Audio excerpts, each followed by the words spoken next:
आज की कहानी का नाम है स्लीपिंग ब्यूटी की कहानी।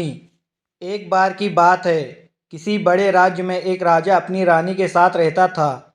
उसके राज्य में प्रजा बहुत खुश थी। राजा अपनी प्रजा का ध्यान अच्छी तरह रखता था, इसलिए सभी लोग राजा और रानी को दुआएं देते थे।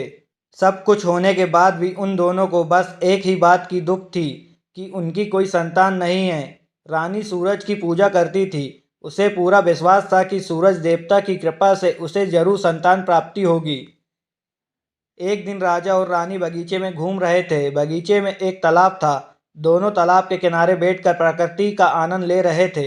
तभी वहां एक मेंढक आया और उसने कहा कि रानी को बहुत जल्द सूरज देवता की कृपा से एक पुत्री की प्राप्ति होगी। मेंढक ने जो कहा था वो सच हुआ और उसी साल रानी को सूरज देवता की कृपा से एक खूबसूरत बेटी हुई। रानी को सूरज देवता के आशीर्वाद से बेटी प्राप्त हुई थी, इसलिए उसका नाम सनशाइन रखा गया। राजा ने उसके पैदा होने पर बहुत बड़ा उत्सव रखा। उसमें सभी को बुलाया, लेकिन गलती से काली परी को बोलना भूल गया। जब सभी राजकुमारी को आशीर्वाद दे रहे थे, तभी काली परी वहां आ गई और उसने गुस्से में रानी को श्राप दिया कि जब तुम्हारी बेटी 15 वर्ष की हो जाएगी, तब एक चरखे की कील चुभने से इसकी मौत हो जाएगी।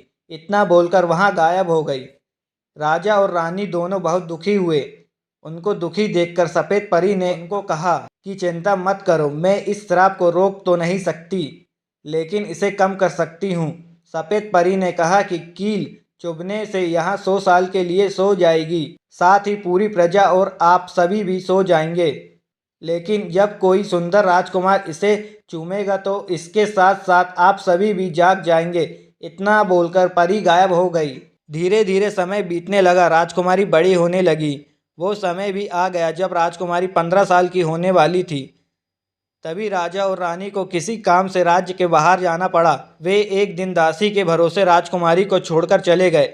जिस दिन राजकुमारी का जन्मदिन था और वो खेलते खेलते किसी तहखाने में पहुंच गई। वहां पुराना चरखा रखा हुआ था। राजकुमारी ने जैसे ही उसे हाथ लगाया, उसमें लगी कील उसे चुभ गई और वो वहीं गिर पड़ी। सेवकों ने उसे बहुत ढूंढा और वो तहखाने में सोती हुई मिली। उन्होंने उसे जैसे ही उसे बिस्तर पर लेटाया, एक एक करके सभी लोग सोने लगे। कई वर्ष बीत गए। महल के चारों ओर जंगल और कटीली झाड़ियां उग गई। महल तक पहुंचने का रास्ता बहुत कठिन हो गया था। उस महल तक पहुंचने की कई राजकुमारों ने कोशिश की, लेकिन कोई भी वापस नहीं आया। काली परी के श्राप के कारण सभी नींद में सो जाते थे। एक दिन उस महल की कहानी सुनकर एक सुंदर राजकुमार उस ओर आया, जो कई राज्यों में जीत चुका था। सभी ने उसे वहां जाने से रोका और कहने लगे कि जो भी वहां गया कोई वापस नहीं लौटा। लेकिन राजकुमार ने किसी की भी ना सुनी और महल की ओर चल गया। जैसे ही वहां महल के पास पहुंचा, अपने आप ही झाड़ियां दूर हो गईं और वहां सीधा राजकुमारी के कमरे में चला गया। मार्ग में उसे सभी सोते हुए मिले। राजकुमारी को देखकर वो मानो उसकी सुंदरता में खो गया।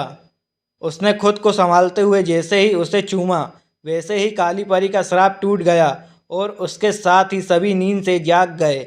सभी दोनों को देखकर बहुत खुश हुए और दोनों की शादी करवा दी।